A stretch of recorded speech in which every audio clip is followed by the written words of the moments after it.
Okay. All right. So I got rid of the microphone that I was using in order to try to help Angel be heard better, but that didn't work. So it made you all lip readers instead. So thank you all for being here tonight. It's a little after 9 o'clock, and hopefully you guys can trickle in here again and catch us. So I wanted to have sort of an interview conversational style, you know, setting here tonight because you guys see me on social media quite a bit if you choose to watch the videos, and you read what Angel posts, and that's fantastic. But as I was saying before we had sound, when you're as pretty as she is, you need to be on camera. Here I'm putting my face out there all the time, and I should be writing, and she should be the one on the camera. But that's not our preferences. So I thought, well, let's bring her on here and kind of work through the last at least 10 years that I've known her, and then wherever that might take us, so you can learn more about her and what makes her, in my opinion, extremely unique on the planet. So at the end, maybe you can ask some questions too, and that would be great to kind of fill in some blanks for you guys on what you want to know. So tonight, I will tell you a little bit of a story, and then Angel, of course, can help me, assist me in telling the story because it involves her. So yes, she does glow. Thanks, Debbie. So we met in, we met by a mutual teacher. She had a teacher in Nashville for years, and I started to see this same person for some classwork and personal sessions. And eventually, I was introduced to Angel, and I don't remember the order of events. Were you my client first, or was I in your class first?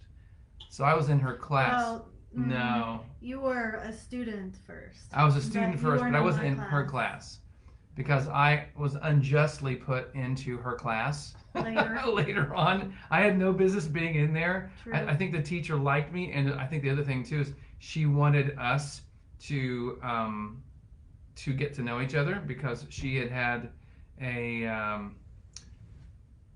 foresight that we would be an extremely good fit. Is that accurate? Mm-hmm. She was matchmaking. Okay, she was matchmaking, and so we would sit in class. I have to tell the class story. But you're telling it way out of order. Okay, You go just ahead. said we weren't in class together, and you're trying to Well, talk about when we first met. What? So if we tell it a little less schizophrenic. Okay, well, if you have to have sanity, go ahead. We met through this teacher because he was in class, not my class, A class. but he was in class, and one day I had just finished class, That's right. and he was coming in for his class, and so we passed each other, and you can okay now you can. And so then she committed a crime that I never heard of before, but I gave it the name a hug and run. You have a hit and run. We know what that is. She did a hug and run. It felt like she walked up to me, gave me this hug, and then she turned around and left out the side door. And I was like, "What just happened? What's going on there?" Of course, that made our teacher, I think, very happy that took place. But anyway, yeah, that was. I'll never forget it. I forgot the order of events, but I don't forget the event itself, and it was very noticeable. I think it was cold out. Because I think you were bundled It up. was maybe the very beginning of fall. Okay. You were kind of bundled up if I remember correctly. So that was our first in-person introduction. So from that point, what happened next? I'm going to screw the order of events up if you don't keep it going. So after that, the next major thing that happened, so she kept trying to get me to go see him for treatments, and I kept putting it off. And then, but I was already very interested in him, and I already felt a connection to him the first time she said his name, actually. And I was like, oh shit. Because I was married. Very unhappily. And then there was a concert one night. Yeah. And we both decided, well, I wasn't a huge fan of the person that was having a concert, but I heard that he was going to be there, so I was like, all right, I'll go. So Now you can continue. So I remember arriving there, and it was a wintry night, and I think there was precipitation either coming down or scheduled to come down, and so I go in this. It's the Gibson Guitar store, which had a performing arts little auditorium in the back, really cool in the back of the store, and so I go in there and sit down, and we're listening to this artist, and a bunch of the players up there are playing with this artist, and I can't remember if this happened before the break, the intermission, or not, It doesn't matter. but. But but I'm sitting there and I feel this massive explosion in my chest.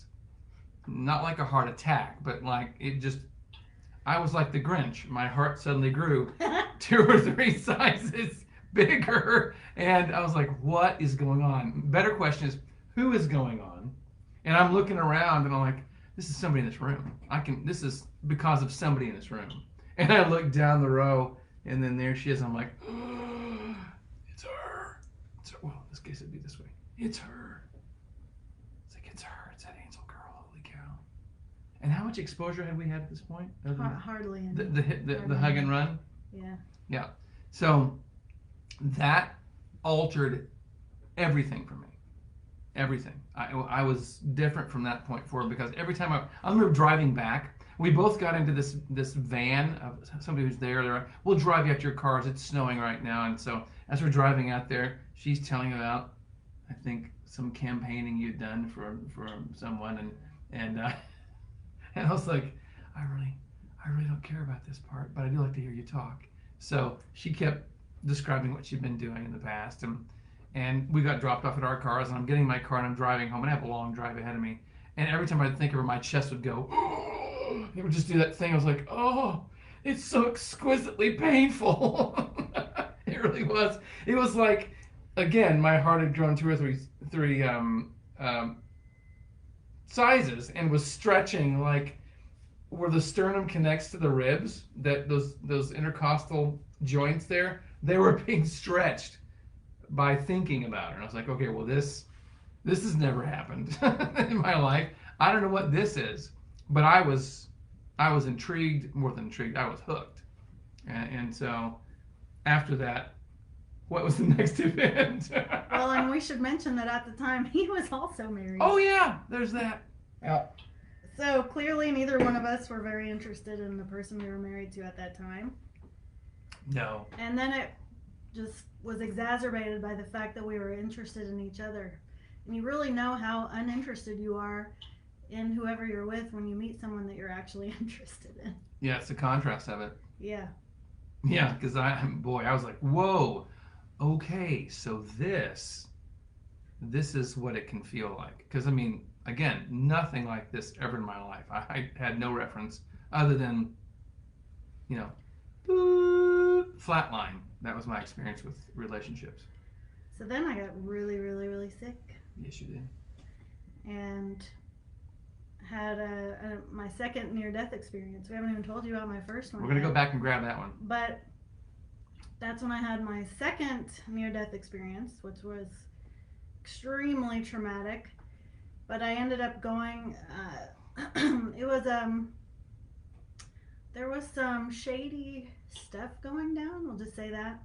And my teacher, who was a very interesting woman, who was very just otherworldly. This at 3 a.m, she kept calling the person I was married to at that time, because I was extremely sick and he wouldn't take me to the hospital, and in fact had me locked in a room. And she kept calling and saying, get her over here now, get her over here now. And so finally, after my teacher harassed him for a while, and energetically started to strangle him or something like that, I bet she did some stuff. I don't know that. He finally got me in the car and took me over there. And then she called Keith and said, can you come over here? Angel's really sick. I'm very concerned about her. And want to see if you can make a difference before we take her to the hospital. So I think what I had was pneumonia. I couldn't breathe, and I was just super messed up. But Keith gave me a gua sha treatment, and I had never felt so comforted having someone around me ever. And I know that he saved my life that morning, and that was really the beginning of our romance. Although nothing romantic happened that day because I was, She looked like she was near death. almost dead. But Yeah. but we both definitely a deep connection happened that morning, and it was after that he was invited into our class, Right. which didn't make sense because I had been studying with her for a decade and was a very advanced student, and he had been studying with her for a couple months. I walked in with the something. diapers on, wearing, and had my little pass in. I was a baby. I didn't know what I was doing. But we would be in class and we would start out at opposite ends of the couch and we would just end up next to each other. And we weren't scooting. It was strange. It was how we would end. It was like a drift. like the couch was like this. Yeah. Or It would. We would sit on the sides, and it would go, "No, you shall be together," and we'd just slide until we were both in the middle together, like this. How'd this happen? And then that happened for a while, and then we started talking on the phone and stuff. And one day after class, because he was pretty flirty with me, and I was definitely flirty with him. And by this time, I had already left my ex because he wanted to see me die that morning. So I had left him, and we were outside after class. Keith and I were, and I said, "I don't want to be the other woman. You keep flirting with me. So if you want to be with me, you need to make a choice." And so I said, "Well, I'm not letting her go away." So I went home that night and said, "Well," to myself, "tomorrow morning, I am going to tell my then wife, I'm done. This is over. I'm no longer your husband, and I'm out. I'm leaving." Now, ladies and gentlemen, when you do something like this, you need to plan carefully. You have an order of events, things that you get, ready. Maybe pack a car, pack a suitcase, put it in the car, gather your things and be ready for your getaway. But I wasn't that intelligent, and so instead, I told her, I walked into the bedroom where she was staying, because we weren't staying in the same bedrooms, and I said, "I'm leaving you. I'm out." But see, I didn't get the stuff packed away, and so there was resistance to me leaving the house. in a nutshell, he had nothing. I had nothing to throw in that car, so I left with nothing. Nothing at all. Nothing. And I had also left with pretty much nothing because I was scared for my life, so I bolted as quick as I could. So when Keith and I first got together, we had nothing. We did not have even a bed or a couch or anything. Chair. Nothing. We used in our first house that we had together, did we not use the mattress off of one of the beds? Yeah. As our sofa. Yeah, well, it was my son's bed, and it was a twin. He was the only one who had a proper bed. And so when we wanted to, do anything in the living room, we would carry his mattress. Drag it in there, throw it on the floor. Into the living room, and that's what we would sit on. Yeah. And the house that we lived in, our very first house, was a piece of crap. It was rough. It was really rough.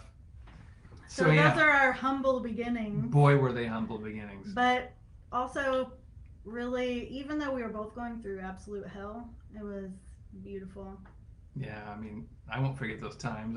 We would work out of the same office, and before we get there. So I remember one time we were in my office, and Angel, I don't know, how did you? I'll work on you or something like that. You ended up, you weren't feeling that awesome, and I'll I said, work well, on you. Why don't you let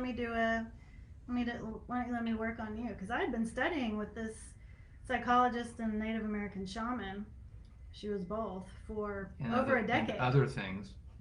And and I had also been studying with the energy that saved my life when I had my first near-death experience. Which we'll go into. We'll go into that in a minute. Been studying with with those angels also. So I had some skills, She did. but he didn't really realize it. So I said, why don't I work on you? He was like, okay. So I remember, I don't remember a lot of the details about that first, like the content of what we were working on. But I do remember you working on me, and I'm like, what? What? And at the time, I was What? making $9 an hour at an art store. An art supply store. Yeah, and $9. I was working my ass off because I was doing that full time, and then I was modeling, doing nude modeling for artists part time, which Yep. I could make about $20 an hour doing that.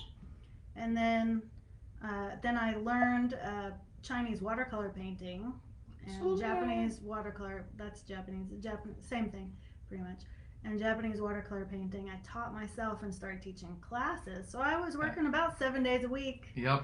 And But never cracking more than $20 an hour, and I'm going, what are you doing? No, you just treated me. That was amazing. Never had anything like that before. You've got to start treating people. You have to. You have to. And so she started doing that. And well, but he said, in the hours I'm not working, I'll let you use my room. yeah, just use the room. And I'd forgotten that. and I said, seriously? And he said, yeah. And then he started actually sending me his clients, which was a big deal because at that time he was being outcasted for getting a divorce and for being with me because people thought I was a witch. She's a witch. And We know this because she floats. and yeah, none of these people even knew me, but they figured since I studied with this woman who was pretty well known for her magical abilities, Mm-hmm. that I also must be some witch. And so Burn her. he was outcasted. Yeah. The whole church was told, don't Basically, talk to Keith, basically don't go all of see him. Franklin, Tennessee, and some of Nashville was getting the time out. Don't go to Keith Cole anymore. He has been possessed by the devil, and he's with the devil's daughter. I don't know, Angel.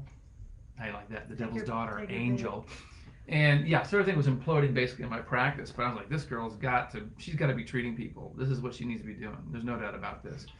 And if you don't understand this next piece, then the rest of it's not going to make sense in my mind. So can we go back in time to when you were 19 and give the scenario the context of what you were And doing? by the way, when we met, I was 34. I'm 45 now. I'm 52. I'm a little bit older. It's not like scandalous. Do I hear a child? Yes. I hear a child. I hear our child. So yeah, I wanted to tell the story of what happened when she was 19 with her near-death experience, because to me, I wasn't there obviously, but that launched something massive, and I really feel like that you need to hear that. So, Origin's down here and asking us to treat him. Okay. And we're gonna treat because I think that the near-death experience at 19 was a massive turning point. Which, by the way, I didn't know anything about this. I didn't know she had that or what had happened in it until I believe something else took place that we'll talk about here in a minute.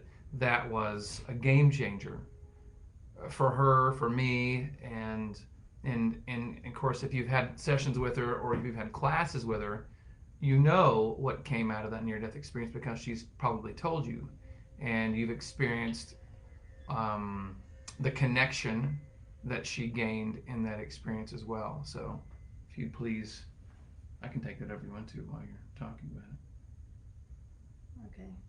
You can do that first. She's going to write something here. So if you're like me and you grew up in a small little town in Missouri, like 5,500 people, and your dad's a music director at a church part-time Baptist church, and then he's also a school teacher, and your mom's a stay-at-home mom who then later starts to work outside of the house because she has to, and that's your exposure is dairy country, forests nearby, farmland, and a tiny town. That was my life. That's my exposure. No exposure to anything that's obviously mystical or otherworldly or interdimensional. None of those things were part of my history. So when I went to acupuncture school, that was my first foray into what would be the trajectory my life's on now. But I didn't have the background to know what I was experiencing whenever I had this experience with her that we'll get into in a minute. I'm just giving you a little prep.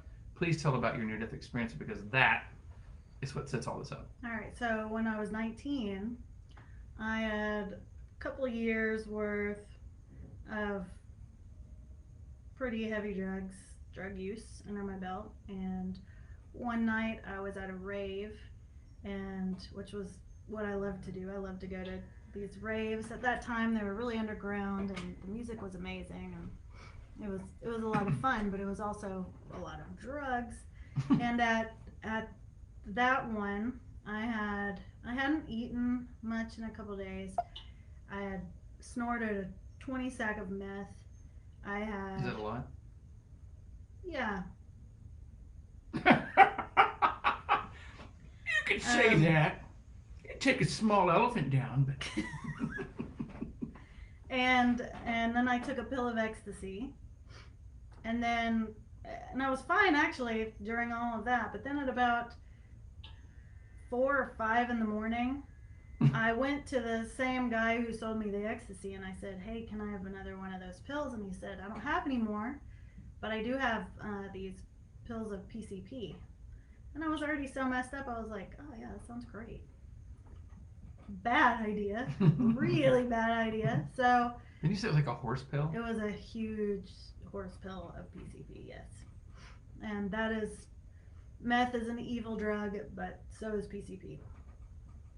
So after I took that PCP, I started having an overdose, and I was back at the hotel room, and all my friends had actually already gone to an after party, and my body just started going numb. My legs started going numb. My arms are going numb. I couldn't feel my body, and then I kept feeling my soul being pulled out through the back of my neck, right here, the nape of my neck, and it was extremely scary. So I went to a weird altered state, and I met this tsunami of energy, and I don't know.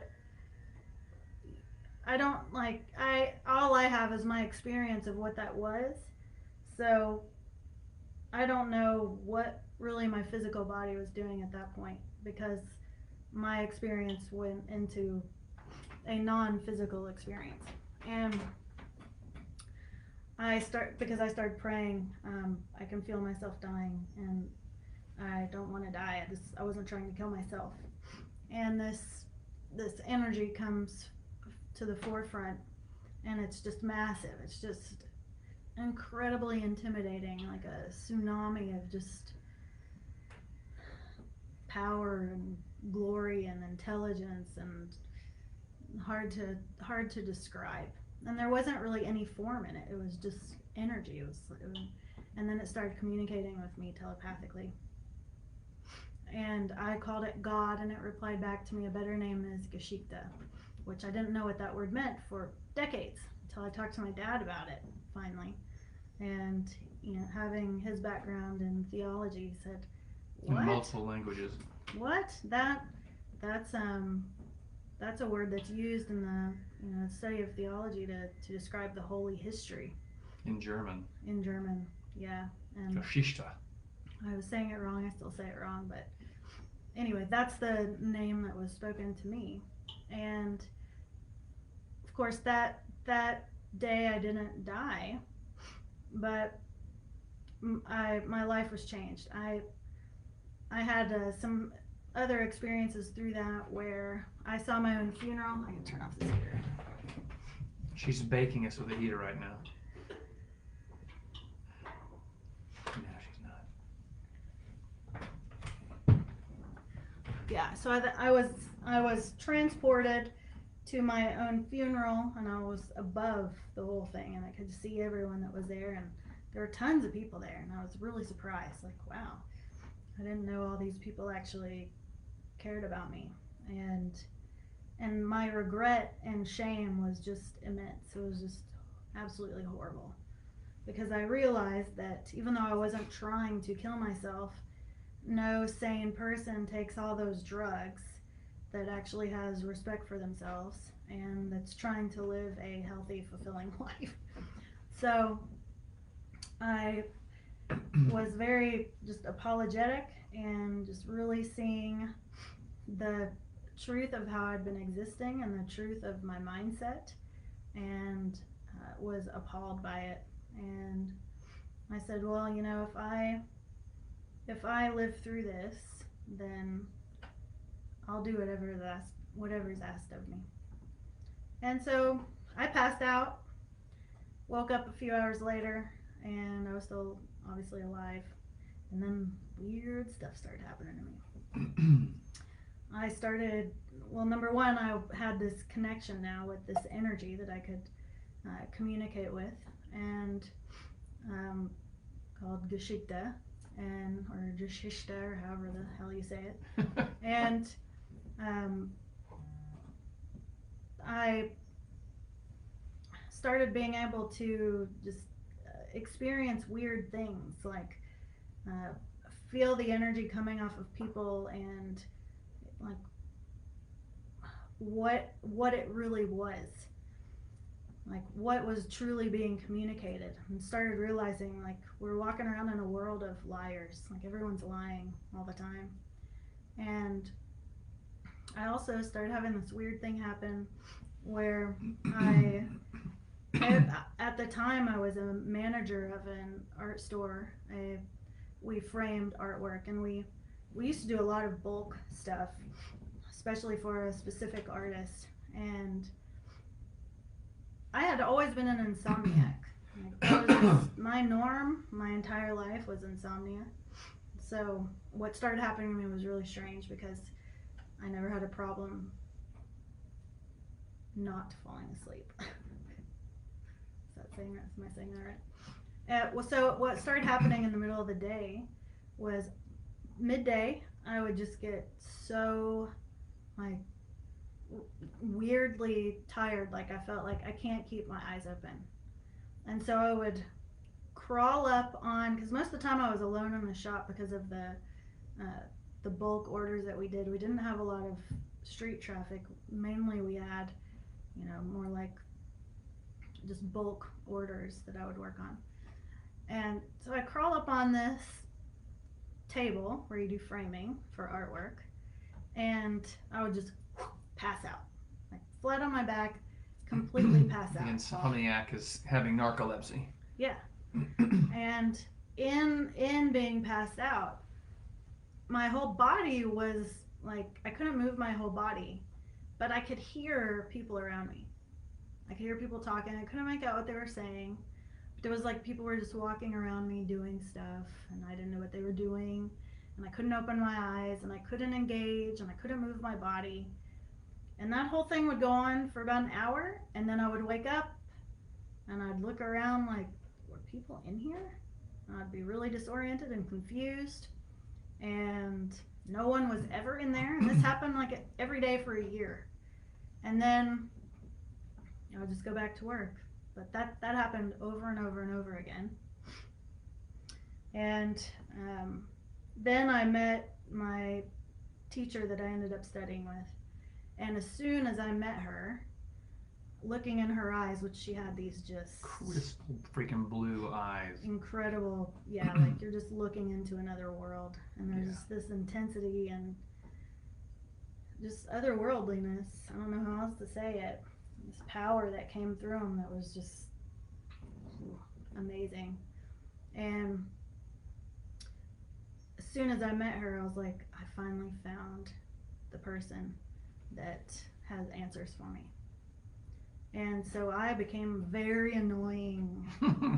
I'm sure she was so annoyed with me for the first 5 years that I studied with her, because I had just constant questions. And I wonder who that sounds like.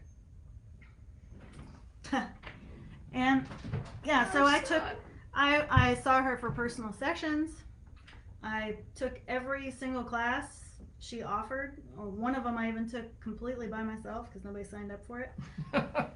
And then I started doing, apprenticeship internship type work with her, and just learned so much from her. And as I was learning from her, I was also learning from the angels that saved my life, and I developed some very interesting abilities and cultivated some really cool abilities, and that's what Keith experienced. Yeah. Well, what's funny about this story that I'm going to tell here is that I think we differ on when this first happened. My memory of encountering Geschichte was, my memory of it was we were in a kitchen of a friend's house we were staying in. And I remember distinctly, like, I was sitting. Yeah, that's how I remember. Oh, you do? Okay, cool. Yeah. And so she's on the other side of the room, this small kitchen. I'm there, and she's talking to me. We're talking about something, and all of a sudden, her eyes shift. And I'm like, what's going on there? And then her voice started to change, the cadence, just a little bit, and the intensity. And then she was speaking to me like I was a subordinate. I have authority, and right now, I'm going to peer into your soul and hand you all the ingredients. And I'm going, what is going on with freaking Angel here? She's losing it, and I'm losing it, except it wasn't being lost. It was intensity, and it was accurate. And I felt like I was being split in half. Like I was, my tendons were being split, and I was being exposed. And so, because I felt so exposed, and it never happened before, I was like, where did she go? It freaked me out. It was cool. He was super freaked out. It was cool, but I was freaked. I was like, what happened to her, and how do you know everything about me like that? I just felt so laid open. And after I finally got my bearings again, I'm like, okay, so I'm looking back on this, and that was cool, and you need to do it again. And what happened? And so we got some close friends together, right? That's how I remember it. And we sat out on the screened-in porch, and around that little table, and then you slipped in, or they slipped in, and you moved over, and then here they were. And I was like, they're back. They're here. And that was the beginning of basically like, okay, so you've got... That was the beginning of what we started calling the messages from your heart. Right. Because one of the things that happens is, like I was saying, before, the energy that comes off of people, it has a voice, and for whatever reason, I can not only receive that energy, but I can translate it as it's being received, and at the same time listening to what people are saying, so I can see what is and is not congruent. And so we just started doing, we started holding gatherings, and we called them the messages from your heart, but trying to explain the energy that was coming from people that they weren't even aware of, that they were emitting at the same time they're having a conversation or doing a thing or whatever. Anything. Thinking. Yeah. And people just started showing up. More and more people just started showing up, and then we decided, well, we should hold a class, like an actual class. It's more of a long-term class for people weekly commitment that want to do this, because people had all these questions, and they liked it. They liked the vulnerability of the whole thing, and the intensity of the whole thing, and the wisdom that came from it. And it wasn't weird though. I mean, it's strange it was for me to have her shift like that. But as far as how she spoke, there was nothing weird about it. I mean, it was a little different. Like, you knew Angel, you're like, there's something different in the way she's speaking. It's a little different there. But it was what would happen. Her energy would do this. She would be like, here's Angel's energy. Then she would move over, and then Geschichte would start speaking, and her energy would go boom and explode. Like, she would become huge, like really big. And it would happen like that. And so if you can feel energy, you're going, well, there's something phenomenal going on here to have that kind of rapid shift in someone's energetic output. It just doesn't happen like that. You have to cultivate and build that up over time, and you get bigger and bigger and bigger. Now, she would just go boom and explode. And so we got the word out to different people that I knew, and I guess you knew too, and we were like, we're going to have this class. And it was me and 11 women? Something like that. Oh, Keithy was in heaven. And Yeah, and that was the first class, and we met every single week. Yeah. And we all just we grew immensely. It's cool. And challenging. Oh boy. very challenging. And then after we had been doing that class for about, I don't know, a year or so, Yeah. then Angel-Geschichte said to me, well, it's time for everyone to learn our healing form. We were driving to the class. I'm like, what? I think you said something like, I think we're going to learn healing form tonight. I'm like, really? That's cool. What's that going to be about? I don't know. It's like, I didn't know. what? And I was pretty freaked out. So I was like, what the hell? I don't know what this healing form is. I've never done it, cuz what we were doing so far, we were really diving more into the energetic alchemy and just how you do that through discussion and the changing of perspective, and diving into, pockets of energy that people have hidden in closets and stuff like that. That's what I'm really good at, all of that. And so this was the first time that it was like, well, we're going to add to this. We're going to have a healing form, and it's going to be a very powerful healing form that everyone can learn and can use on themselves and other people. So, Are you guys hearing sound? I got a message that someone said they're not hearing any sound. Are you guys hearing us still? You good?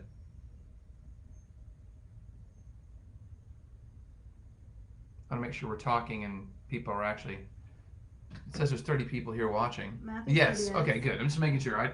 It must be like a late text that just popped in all of a sudden. okay. Okay, cool. Just making sure. Cool. Thank you. So that's what we did. We went into class that night, and everyone learned a very simple yet highly effective healing form. Yeah. So I have a practice. Well, I had the remnants of a practice at this point after my life had exploded. And because, well, there might be people that don't know what your practice was. I had an acupuncture practice that I started in Franklin, Tennessee, and then moved it to like a town that sits in between Franklin and Nashville, and then finally all the way into Nashville. And sorry, it's going out every so often. I'm sorry about that, guys. I don't know what to do about that part. But I was still doing that, and then I started doing more just qigong work than anything else.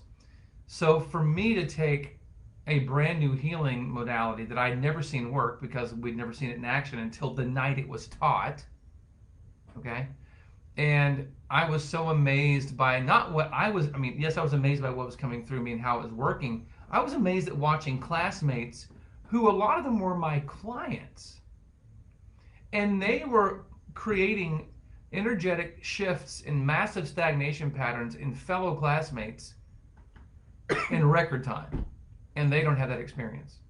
So here they are clearing patterns faster than I can do it.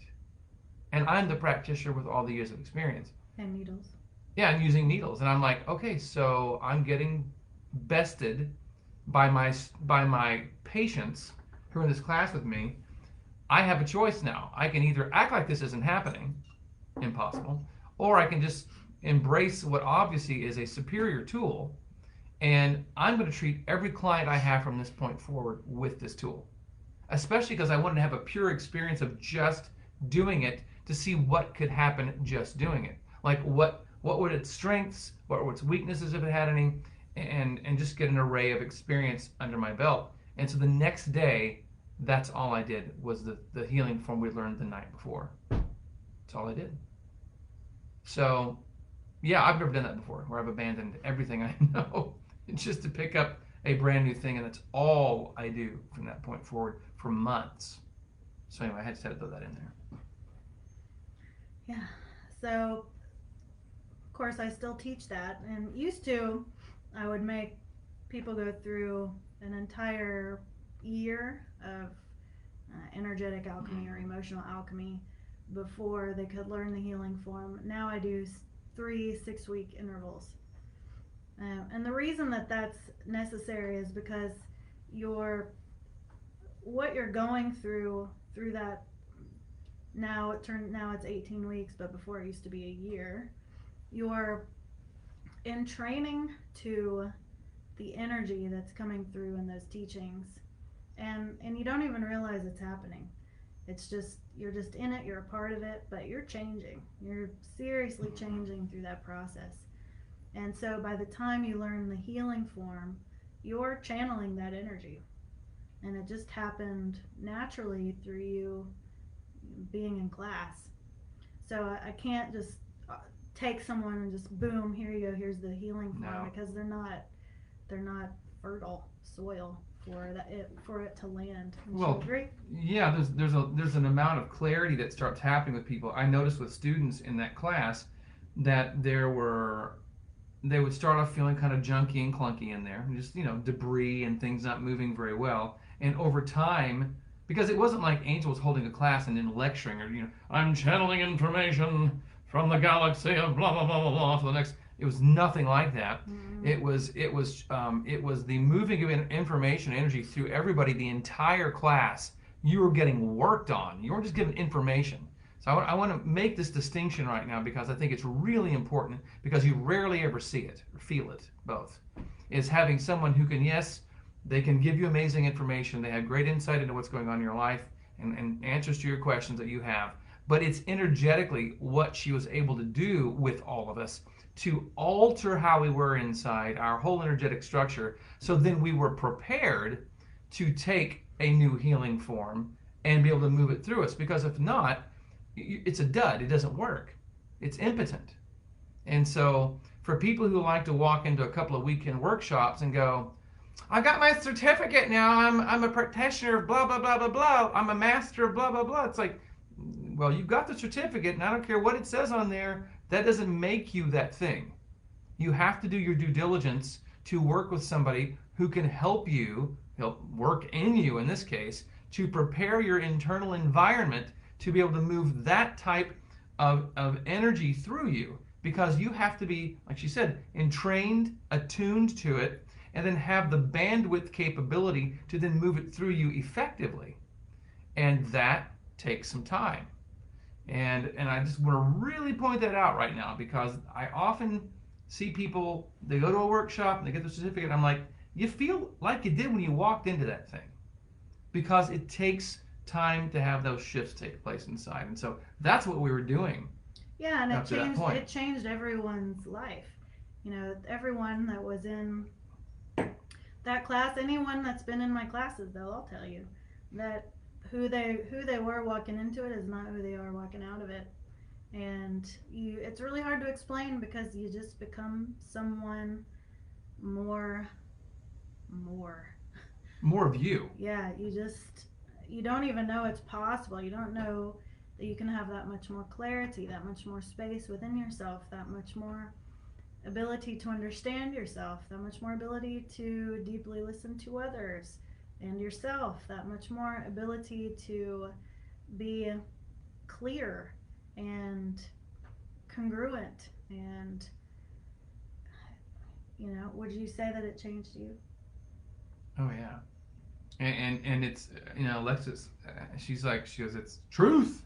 Chantel, I agree. You do channel the energy of Geschichte. It's you're going to entrain to the dominant energy in the room if you spend enough time with that dominant energy, and then you're going to then be able to utilize that energy and also have it continually transform and change you. Mm-hmm.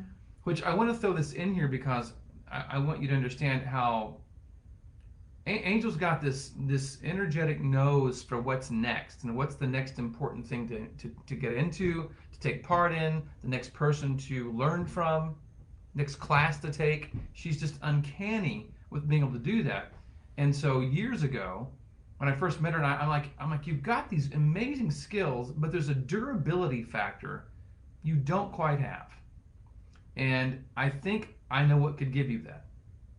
And more than just durability, but that was a major thing that was missing. She felt really like so magical and sparkly, but she lacked this beefiness. She didn't have the beefiness. I said, if you'll learn Pongu Shingon, I really think this is going to help give you that piece that you don't have right now in the training you've had so far.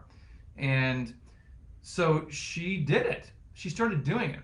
and it took her a while to like, I think, to feel it. She said it took her a while to and train to that, and for it to start really being something she could just say the password phrase and boom, there it was.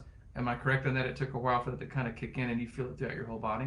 Yeah, so when I first learned it, the reason I learned it, he kept talking about it and stuff, but I had been in that really toxic marriage, and my health was not good, and in general I was weak. I had cool abilities, but I was weak.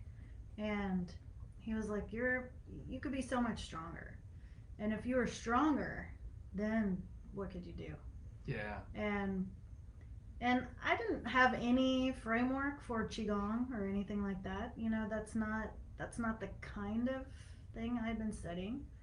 So, um, but what I did know is every single night he would say, "I'm gonna put you in my qigong." And if I didn't feel good or something, he'd go, "Well, I'm gonna put you in my qigong, and I'll work on you through my qigong." And after I don't know, a few weeks of that, I was like, this is ridiculous. He keeps putting me in his qigong. Why don't I just learn the qigong? So it was just a respect thing where it was like, I really need to be able to carry my own weight here instead of having him, just pick me up all the time. So that was my motivation actually for learning it, was just respect for Keith. And the first time I practiced it, we stared at each other through the whole teaching. My treatment table was in between us. It was like it was in between us, and yeah, it was like this, just staring at each other. It was so uncomfortable and yet awesome at the same time, with these goofy grins on our faces the whole time. Yeah, so I wasn't really focused on what I was feeling with the qigong. Not the first time. I was much more focused on Keith. But one day, but after he taught me, I never missed a day. I haven't missed a day in, what year did you teach me? 2012? Mm-hmm. So I haven't missed a day in 11 years. And the one day I decided, well, I don't have anything to do. I'm just going to stand here and I'm going to do as many forms of qigong as I can before Keith gets home. And I think I had done like 4 or 5 moving forms, and I was buzzing. My energy felt huge. I felt like I could like stick my hand into my field and just feel all of this substance and power, and I felt like interestingly high, not in a distracted kind of high, but in a totally different kind of high that I'd never experienced. And I felt like I looked different. I remember when he got home, I was like, do I look different? He was like, no. Except for that horn growing out of your forehead. Everything's great. But that's when I realized, okay, if I really want to feel this, and it's called the state of gong, if I really want to feel this, like practice a few in a row. And so that's what I started doing, and that got me hooked, because after I started doing at first an hour a day, then I moved up to 2 hours a day, sometimes more than that. For a long time I did 3 hours a day. I just felt so incredibly strong. I got strong in every way. My emotional capacity got stronger. My ability to handle being able to help other people became stronger. My ability to channel became stronger, because in the beginning, after I would teach a class, I was just exhausted. just out of it. I couldn't drive, nothing. It just drained me to, it was awful. And Pangu Shingon changed my experience in every single way. There's a lady named Sheila Gillette who, if you know who Abraham Hicks is, Sheila Gillette is directly responsible for Abraham Hicks doing what Abraham Hicks ended up doing, what Esther used to, what she still does. And they came to Nashville, and I was talking with her husband,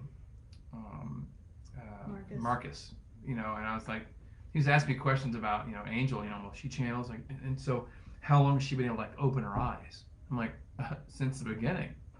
Oh, well, how about like getting up and like moving around? I said, from the beginning, she'd be wiped out afterwards, but over time, it didn't take long where she was not wiped out like she was, and she could function and drive a car. And it took a while, but she got there. And he was just like amazed, because apparently Sheila was just lying down comatose, eyes closed for a long time. Then she could finally sit up, then finally open her eyes, then finally get up and walk around. And it took all years for her to get there. And my theory is because Angel did Pongu Shingon, she really was so much beefier and could handle all kinds of stuff not far into it because of that practice and what it brought to her ability to have resilience. I think that's part of it. And not all of it. Yeah, I wouldn't say it's all of it. Because at the beginning that wasn't happening. That's true. But I think, that when I was telling you guys about me being laid out on the table every day for a year. That's true. I think I was just being calibrated or something. Oh God, it reminds me of something. There was just an integration process, and now it's just no big deal at all. Now the integration is so complete, you can't even tell I'm channeling. Really. No, you didn't even know it. But do you remember what happened on our driveway? We were living in that little not so great house. You were gonna go speak at an event down in Alabama, and it was a storm coming, and we're out there, and all of a sudden they slip in, and they're like, we're going to lie her down here on the driveway. This is an asphalt, like a blacktop driveway, and she's lying there on the ground, and we're gonna work on her, And so she starts shaking, and she's looking at me, and I'm like, they're looking at me, and I'm like, okay, grab her wrists, and you can maybe help her out and like feed her energy or whatever. But they were obviously calibrating her further for speaking in front of, how many people were down there? It was like 100 people. Like 100 people in a room. It was a paranormal conference. Out of Huntsville, Alabama. And they were prepping her to be able to do what she needed to do for that event. But, forgot about that. Oh boy, I'll never forget about that. I mean, and because your body was shaking as they were working on you. It was dramatic. I was like, whoa, this is not what people experience on a daily basis. This is freaking incredible. It was amazing. And of course, she went down to Huntsville and knocked it out of the park. There were people, I remember people in the audience, they were going, I could see people moving around, like grabbing their joints and stuff, and people, getting the droops. And I was like, if you guys are experiencing any kind of physical discomfort as they're lecturing right now, I want you to understand, they're filling you full of energy. They are moving energy through you, and it's hitting any kind of blockage you might have energetic in your body, and it's trying to move it out. So you're feeling that happening in your body. I mean, this is a room full of people, and there were a few people out there. You could see their obvious discomfort. And when I mentioned that, they were like, yeah, okay. They got that there was that going on because they could feel it. So it's a powerful experience. Alexa says, it's not an easy path at all, but it's the most rewarding in every aspect. Just so rewarding, I wouldn't be who I am without these teachings. And so thank you for posting that. So I mean, what Angel offers in a class, you just don't get this just anywhere. People are like, oh, I know people who channel. Get that out of your head. It doesn't even matter. It doesn't matter. It's not the focal point. It's important to know that there's something extra going on, but the important thing is that any person that's in the class gets opened up like you just get opened up and sorted and improved, and it's kind of hard to explain. Yeah, unless you've been in it, you can't really describe to anybody adequately. It's very difficult to explain what's going on inside of you. And look, I'd been studying with Master Owen Way for years. It wasn't like I had been studying with a slouch. Dude's got power for days. But it wasn't the same type of experience of working with Angel. It was a very different experience. The energy just feels it's a very different type of energy. It's quick. It's so aware. The energy that moves through in those classes. It's so astute. And the beautiful thing was, it's full English. Very beautifully articulated English the entire time. Which with Master O was always difficult because you're always moving through an interpreter and you're never getting that direct conversation. And with Angel, of course, obviously you're getting this very clear, intelligent, insightful, transformational, energy and information moving through your body, changing you. and you're not going to get that experience anywhere else. I'm a glutton for power, and so if I don't feel power in a person or situation or a class, I'm probably going to lose interest. For whatever reason, that's what I'm drawn to. And with Angel, you're going to get that power. It's just that's what's going to move through her, and it's through her due diligence. Liz said I was listening to something the other day that was talking about the different kinds of energy you get from different systems and teachings. It was fascinating. Yeah, well, it's an infinite spectrum, you could assume, of potential energy you could tap into, and you don't want to tap into just anything. You want to have a lot of discernment about what you're tapping into, and I don't care who your teacher is. You need to be able to have the discernment of what do I want? Is this going to meet what I'm looking to accomplish? Maybe they're offering things I didn't think I could even learn. Didn't know was out there. That's cool. But is it also kind and benevolent? And is it going to promote the fullest expression of me in this life? And that's what you get in those classes. Well, and is it honest? Oh, sure, yeah. That's definitely one of the things that. So one of the things that I ended up learning, and if you study with me, you will too. It's called the 8 Fields of Human Existence, and essentially, it's a framework. It's a framework to understand what makes us human, and then it's a framework that we actually use in the healing form to treat. So you move through these different fields of existence, and it starts out as the huge all is one field basically. And then it starts moving more and more and more specifically into your personal experience in this life, all the way down to the physical field, which is your physical body. But there's an emotional field, there's a thought field, there's a field of perception, or what people call the ego.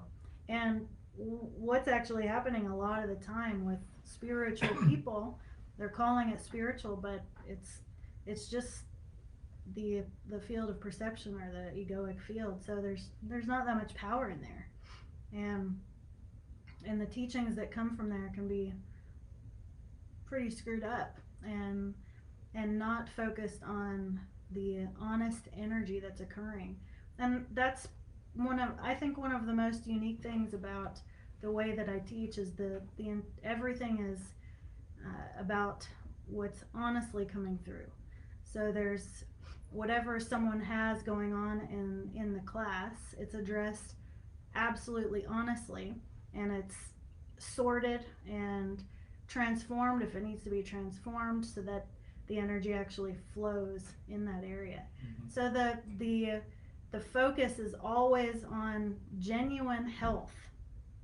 So this is kind of a woo-woo topic, but in fact the classes, they're extra, but what they're focused on is getting you so aligned with the energy of your life, the energy, the flow of life. And what we don't realize is that we are all so used to stagnation, and we create stagnation through the lies that we tell ourselves, and we don't even realize we're telling ourselves lies. And that's why being in my classes is difficult, is because we make up stories and then we convince ourselves that the stories are true, but when we really break apart what's happening with the energy in them, it's not. It's so much of the time it's not true. And so we base belief systems, we base the way we live, we base the way we think about ourselves, the people we choose to interact with, how we choose to interact with people. We base all of it on bullshit so much of the time. And when we do that, nothing actually moves. So we've got an entire world that experiences chronic stagnation, and chronic stagnation creates mental problems, emotional problems, physical problems, death, relationship problems, death, all of it. And so that's the focus. I would just say that's the focus. Honesty is the focus, but people think they like honesty, but when you're really sitting in the middle of honesty, it's uncomfortable. Really uncomfortable. Like vampire out in sunlight, uncomfortable. But that is what is changing people. Anyone who's taken my classes will tell you, like, you walk into class and you start to tell something and you're like, I'm sure this is going to be pointed out to me that this is absolute bullshit and that's going to hurt. But as it's pointed out, the perspective of the student starts to shift and see clearly what's really happening. And when that perspective shifts, all of these things start falling into place. All of these understandings start occurring. And then the person actually has leverage and ability to use the energy of their life to move forward in an area where they were possibly confused because they were telling themselves a story. You know, one of the most common stories that people tell is how much they love their spouse. And in fact, they're absolutely miserable. And so nothing's happening within that relationship that's useful. There's no flow, there's no harmony, and that's when you hear women say stuff like, "Well, he's a good man," and that kind of thing. You know you're in trouble then. And it's because why? Because maybe there's a belief system that starts out of, you know, I can't, if once I make that commitment, I can't, you know, change my mind about it, or I've invested all of this stuff into my life, you know, monetarily and otherwise, I can't abandon my investment. And you know, so you really get down to the truth of why someone is staying in a stagnant situation, and it has nothing to do with the fact that they love their spouse. It has to do with the fact that they don't want to lose something that they invested in, or they perceive some type of, you know, terrible outcome of that loss, or, you know, so that's a very simple example, but it's a very common example.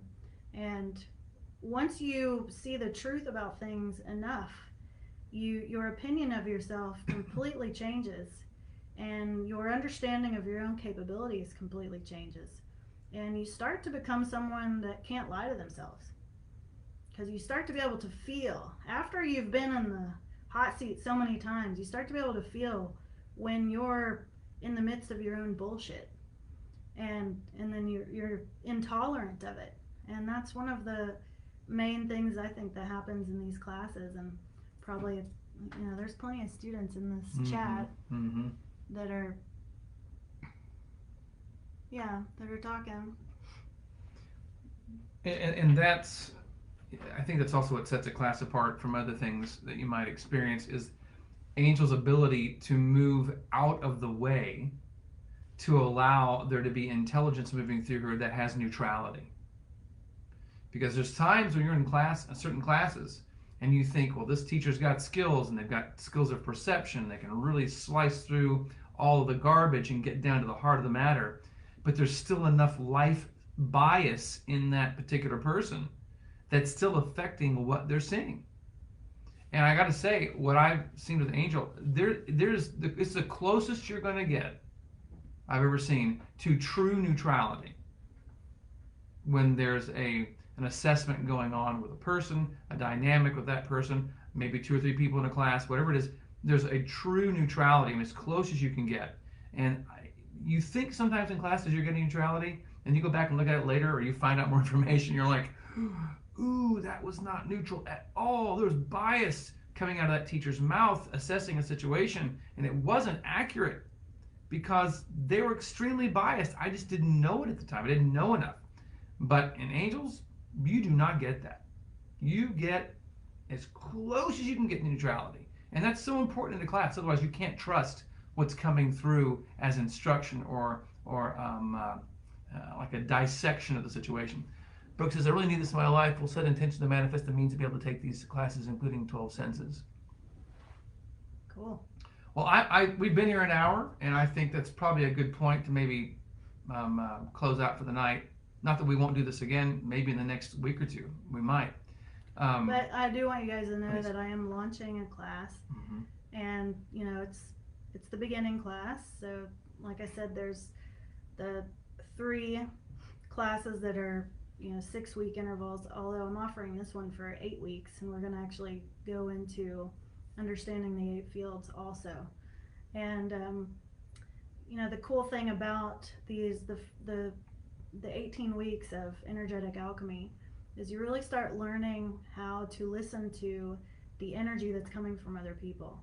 and you start learning how to listen to the energy that comes from yourself, because that's really, the main thing that's happening is when you can, Keith calls it neutral, when you can really move yourself out of the way, because you're not attached to what any of it is or what the outcome is going to be. You're just interested in receiving the energy as it is. Just what is it?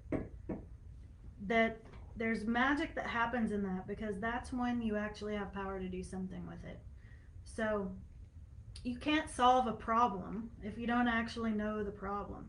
And if you can't genuinely listen to the energy of a problem, or the energy of dynamics creating stagnation, you cannot get out of it. And what happens when you're able to listen to that, to really receive the wisdom that energy speaks, is you have power. You have power in your own life to transform anything you want to transform, and create flow and success in any area that you want to create success. And that's why people in my classes, find the love of their life and cool stuff like that, because they have the bravery and the perseverance and the vulnerability to really uncover whatever stories they're telling themselves that are keeping them from being able to actually receive the energy as it is.